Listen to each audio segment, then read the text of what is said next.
First of all, thanks, Ben, for pointing out that I haven't had a book out in a long time. Next year. Maybe, we'll see. It has been a few years. And I'm really happy to be reading A Tree, because how's the sound? Is it okay? Because it has been 8 years since I read A Tree. And I also want to thank, I want to thank Ben and Scott and all the Tree people, both now and to come, because this is such a great series. And thank you all for reading. The open sets are like, and you hear this from people from Toronto or Vancouver, or wherever, that they're like very sweet compared to the rest of the country. And thank you to Jessica, who I also appreciated the film noir moment while she was reading. I think I'm going to milk that a little bit.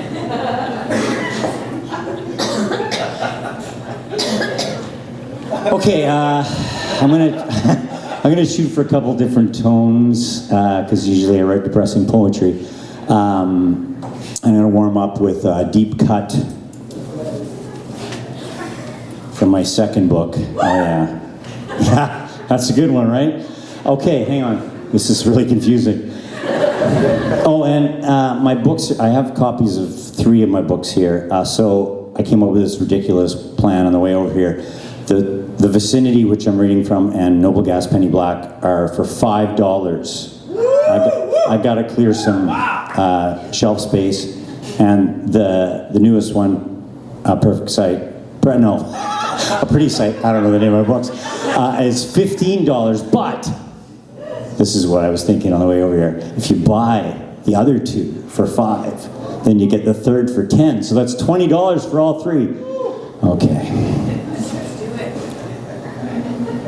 I think everyone's had the experience, particularly in university or perhaps high school, of discovering the rooftop on their apartment building. Rooftop. Poof. Oh yeah, jeez. Poof. We're there. Had dragged ourselves up out from the womb of street lamp circles and one-room apartments and pushed on into that other level. The floor of antenna, air vents, skylight tents of wire-lined glass pitched on tar and crushed gravel. Nothing stirred but tree crowns and hedges down below that swelled and collapsed like lungs as we squatted by the verge, small as buttons sewn beneath the sidereal ruff of the Milky Way. Our coats hung stiff as the first flags on the moon. Cheers. The clink of bottles. Now what? Sit?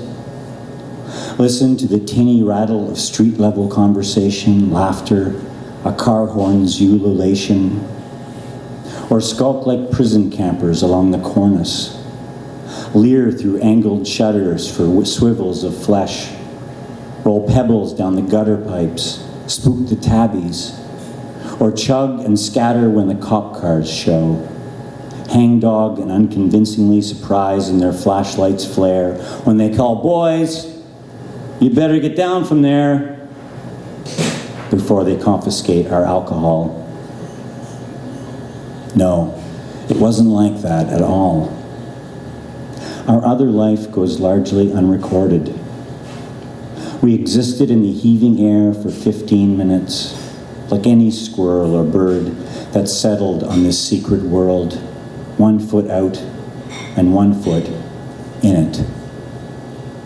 Not much happened, but the rustling that's inside us. We left 3 empties with a finger of beer, perhaps still there, as proof we came, like burned down candles in a forest cabin. In the future, everyone should be unheard of for a quarter of an hour.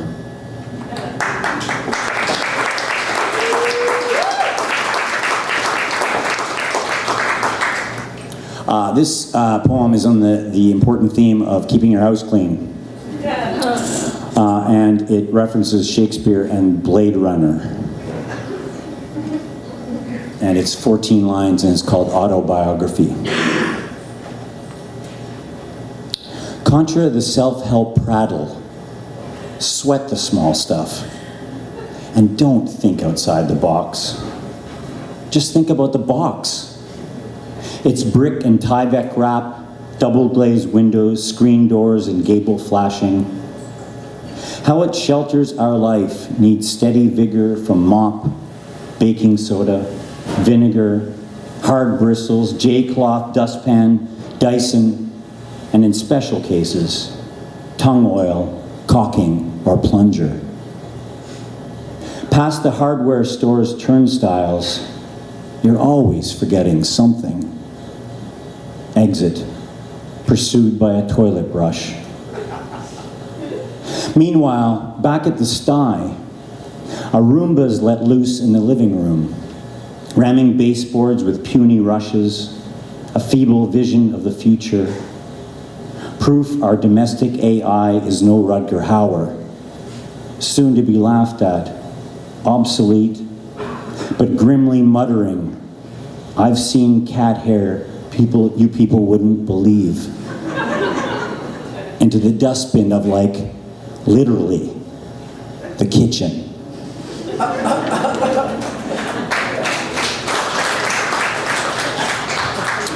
This is a 14-line poem called Autobiography.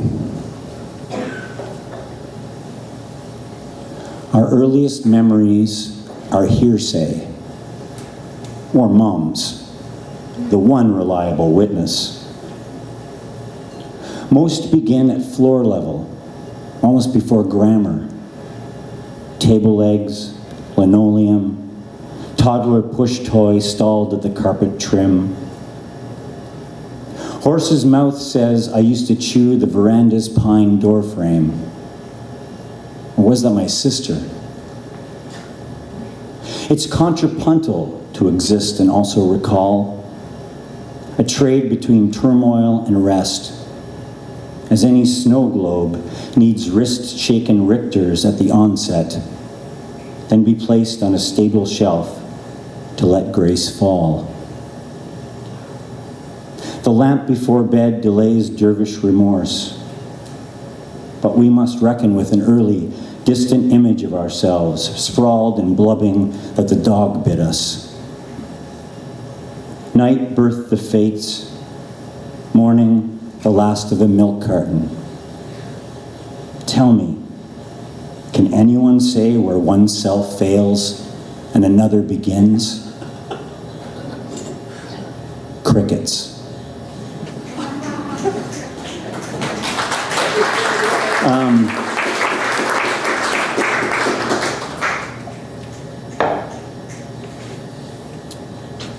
This is, I wanted to read this. This was in, some of you might have seen this. This was in the last spring's issue of ARC. Yes, ARC magazine. But I've never read it aloud, nor have I read any other than the first poem aloud tonight, of the poems I'm reading aloud tonight. Thank you. So I thought I would like to read it. Yes! I don't think you need to know anything other than it references the name of a popular late-night eating spot on Gladstone. I kind of wrote this a couple years ago. Around this time, this time of year is a little tough on people. We have feelings about feelings. So this is kind of that winter blues poem. It's called "I Don't Want the Cat to Be Afraid." I don't want the cat to be afraid. But I take him down the steps and place his carrier on the passenger side. The front path's cruel from freezing rain, a hard, slick shell. Footfalls rummage through crust. I scrape the windshield, splitting ice to fractions, gouging frost derma into gaps over the seat's view, where he crouches inside his plastic bubble. Green eyes scanning through air holes at my assembling face. The days of painting. Lowry grim, maybe, but peopleless near Pizza Shark.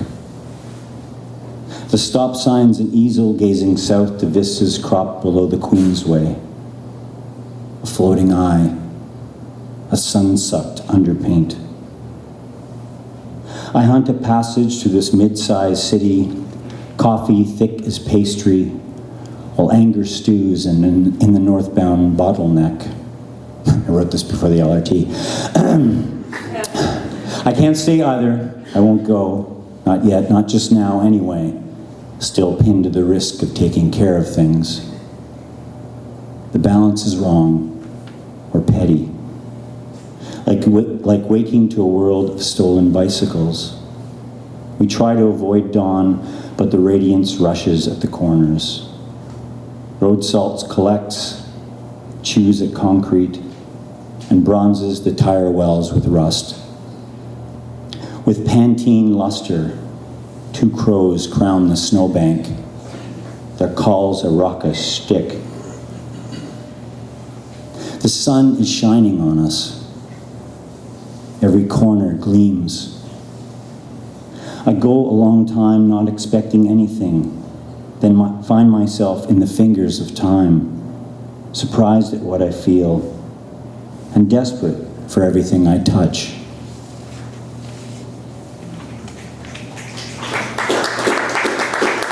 Thank you.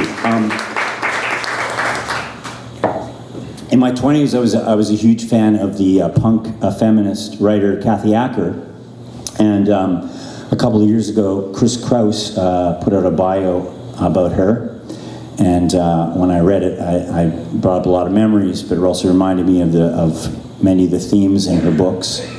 So this is sort of belated elegy to her. The Civil War line is from, I believe, her book In Memoriam to Identity. This is called Autobiography. To arrive like Kathy with no invitation, ripped jeans, distressed leather, charging past the bouncer and over a table to hug the party's host. Transgression is valueless without ejection.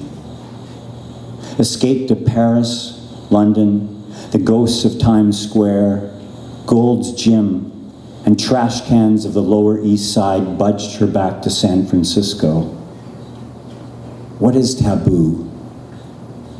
What is culture but imposition? Are we so tired of ourselves? If there's any civil war around here, it's identity. Writing is crime, the body a hoodlum in exile on islands of desire and resistance. Famous, her layovers lasted months, overstaying on friends' couches, refusing chemo, last days with vitamins, antioxidants, Chinese teas and Demerol, letters and notebooks crammed with a raw, conflicted mind. Torment, not boredom, is the essence of love.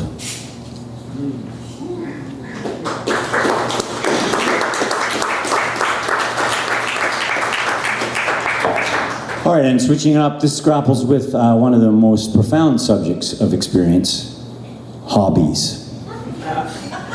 And I think all you need to know about this poem is I'm going to refer to Nagaland, which is part of very northeastern India, which is known for its mountainous terrain, very diverse groups of peoples, and also a festival called the Hornbill Festival.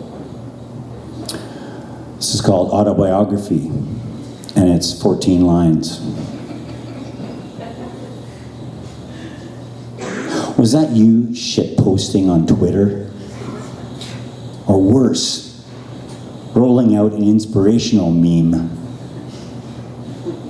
Heaved the sticky path between. More feeling, less emoticon. Better a bag of lemons than Febreze. Or stand back, find some perspective. Go outside, go swimming for fuck's sake. I'm no danger junkie, but a spell with a mountainside and carabiner might put some vitamin D in your stride. Wear sunscreen, please. Also, note Everest mishaps. Maybe a crossword puzzle is more your speed. Or jigsaw. Knitting? Death is everywhere. Hobbies are projective, eerie, existential.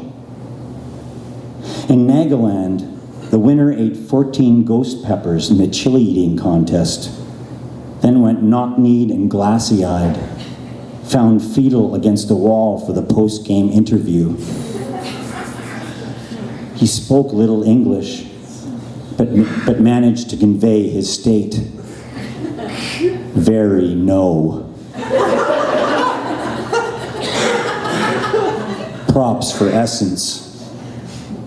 Me, I keep one eye open and one eye closed. I got a couple more.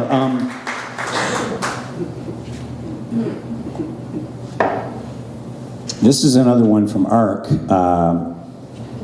The subject matter is relics, particularly Christian ones, although most religions have relics, which are, remains of a saint or an important person in that religion, or personal effects that the saint may have used. And this was sort of inspired. I was in Naples a few years ago, and there's over 500 Catholic churches in Naples. And there's a lot of relics. So I decided to write about that. The title comes from, there was a religious historian who basically said that if Christ, if all the ribs that people claimed were Christ were gathered together, he would have had about 5,000 ribs. Although that's like, I don't know, they call it a primary relic when it's like an actual piece of a saint or whatever, but like Christ, he rose from the dead, so we don't have any of his body. I guess we could have some hairs or something, or the shroud, for example. Anyway, this is called I Collect the 5,000 Ribs of Jesus Christ. You may need to know Pascha was a drink created for the lower classes in Roman times, made of vinegar, water, and herbs. They suspect it might be the stuff that they poked Christ with. And La Scarpetta is the Italian tradition of taking a piece of bread at the end of your meal and picking up all of the sauce or whatever's left on the plate and eating it. I collect the 5,000 ribs of Jesus Christ. Behind the altar, the corpse tilts its chin into a cavity above the rib cage. Pinned to the folded hands, a Victorian silk ribbon with brittle pleats. Dust, once mostly human skin, or maybe a martyr's toenail, hangs like the desiccated stars in sun slants by the eastern apse. All bets are off when you stand before the mortal vitrine. Rot's only time, making havoc with our molecules. Blood fluxes back to powder, encrusting the ampule. Instead, there's a sponge for your Pascha, a Holy Lance letter opener, replica sandals of Christ. I falter in the gift shop and doubt. And I doubt each day, doubling it, and doubt all faith and cannot stick a finger to the proof. The word starts to look funny, On Via dei Tribunali, tomatoes and arugula. Between balconies of laundry, the sun's a cropped monstrance until a cloud mops up the light like bread for La Scarpetta. I pause over cobblestones, mopeds in succession, the chapel's swept entry guarded by wrought iron, a bronze skull shiny from the constant rub of fingertips, but no miracle or luck forthcoming. Someone's gouged the periatal, its coronal suture, a makeshift ashtray. Inside, the saint's femur glows, overrated. It will not raise you to heaven any more than a sleigh and a Santa hat arranged with a jolly bauble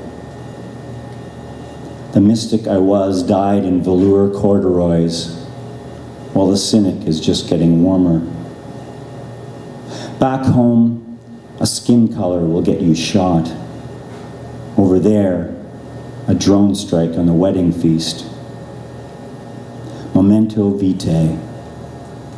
Down the granite steps, bishops' bones lie jumbled in the crypt. Anyone with €6 may enter.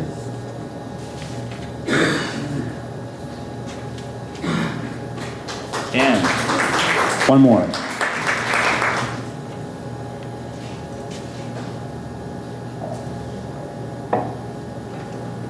Again, thank you all for coming.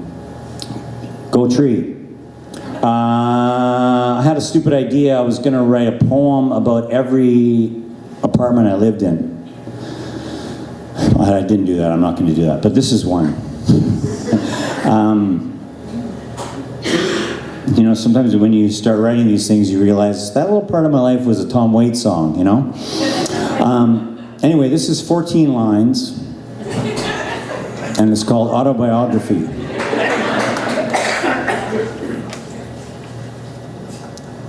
Sleeping on the floor, waking with no curtains, but a view of Rue St. Catherine beyond the fire escape.